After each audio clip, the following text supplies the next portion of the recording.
This channel does not promote any violent, harmful, or illegal activities. All content provided by this channel is meant for an educational purpose only. হারিয়াদহে অত্যাচারের viral video post করায় পুলিশি তলব।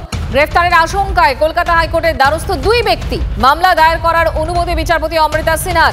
এই মুহূর্তের বড় খবর আরও একবার আপনাদেরকে জানিয়ে রাখি, হারিয়াদহে অত্যাচারের ভাইরাল ভিডিও পোস্ট করায় পুলিশি তলব। গ্রেফতারের আশঙ্কায় কলকাতা হাইকোর্টের দ্বারস্থ দুই ব্যক্তি। এই মুহূর্তে জানবো আরও বিস্তারিত। আমাদের সঙ্গে রয়েছেন আমাদের প্রতিনিধি শ্রাবন্তী শাহ। শ্রাবন্তী, কি খবর পাচ্ছি আমরা? দেখো, জয়ন্ত সিং এর ভাইরাল ভিডিও সোশ্যাল মিডিয়ায় শেয়ার করার জন্য বিজেপি কর্মীর বিরুদ্ধে এফআইআর দায়ের করেছে বেলেঘরিয়া থানা এবং সেখানে নোটিশ জারি করা হয়েছে। গতকাল রাত 11টার সময় সেই নোটিশ দেওয়া হয়েছে এবং আজকে সকালবেলা উপস্থিত থাকতে বলা হয়েছে থানায়।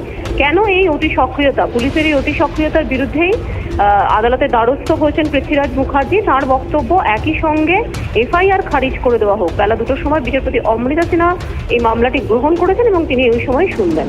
মন্ত্রীরা। শ্রাবন্তী, ধন্যবাদ তোমাকে। জবরদখলে জেরবার ধূপগুড়ি সুপার মার্কেট। অভিযোগ, মুখ্যমন্ত্রীর হুঁশিয়ারিতেও উচ্ছেদে প্রশাসন উদাসীন। পাইকারি সরকারি কিষাণ মান্ডির বেশিরভাগ জায়গা দখলের অভিযোগ। জায়গা না পেয়ে বাজারে আসতেই পারেন না কৃষকরা। দখল নিয়ে এসডিওর স্মারকলিপি বামেদের। এই ঘরগুলো কারা তৈরি করবে?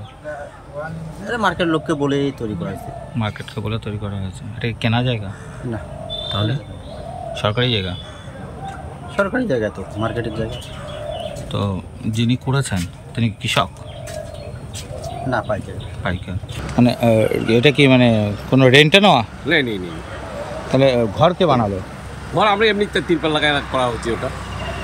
তো এইভাবে দখল করা? দখল নাই তো এটা। তাহলে যখন খুশি তখন ভেঙে দিবে, অসুবিধা নেই তো। তো এইভাবে কি ঘর করা যায় যেখানে সেখানে? জায়গাটা কি সরকারি? সরকারি জায়গা। তারপরে আপনারা কিভাবে ঘর বানালেন? ঘর তো কোথায়, ওটা ঘর বলে কি? এটা এখন বললে এখনই ভেঙে দেবো ওটা, ওটার জন্য কোনো অসুবিধা নেই তো। গভর্নমেন্ট যদি মদত না দেয়, রেগুলেটেড কমিটি যদি সঠিকভাবে কাজ করতো, তাহলে কিন্তু এই ব্যবসায়ীরা ওই দিকে থাকতেছে, এখানে মালটা কিনে সেই মালটাকে এরা পাঠাচ্ছে চোরা দামে। এইরকম একটা চলছে ব্যবস্থা। জায়গাগুলো কি বেদখল হয়ে গেছে? একদম বেদখল হয়ে গেছে। প্রচুর কৃষক মাল বেচতে পারতেছে না, প্রচুর ঝুপড়ি। এখানে সরকারের মদতপুষ্ট কিছু তৃণমূলের লোকজন। এটা নিলে তো অলরেডি একটা প্ল্যান আছে যে মানে আমাদের যে টাউন ভেন্ডিং কমিটি যেটা গঠন করতে হয়, সেটার মধ্যে RMC already part of the মানে থাকবে, মেম্বার অফ দ্য কমিটি থাকবেন। তো ওনাদের নিজেরই একটা আছে, অ্যাজ পার আইন ওনারা করবেন, সে এনকোয়ারি করবেন।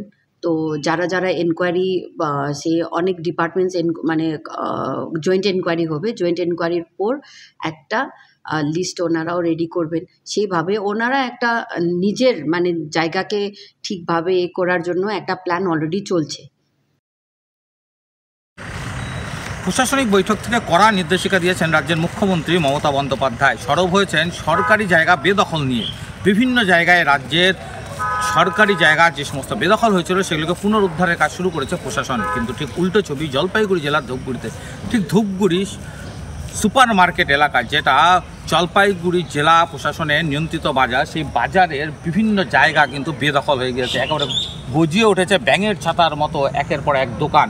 আর এই সরকারি জায়গা দখল নিয়ে সরব হয়েছে সমস্ত রাজনৈতিক দলগুলি। ইতিমধ্যেই সিপিএমের তরফে ধূপগুড়ি মহকুমা শাসককে লিখিত স্মারকলিপি দেওয়া হয়েছে যে কৃষক বাজারে এসে কৃষকরাই তাদের মাল বেচতে পারছেন না, এমনকি উৎপাদিত ফসল বিক্রি করতে না পেরে তাদেরকে কিন্তু অন্যত্র সেই মাল কম দামে বিক্রি করে দিতে হচ্ছে, এমন অভিযোগ তোলা হয়েছে।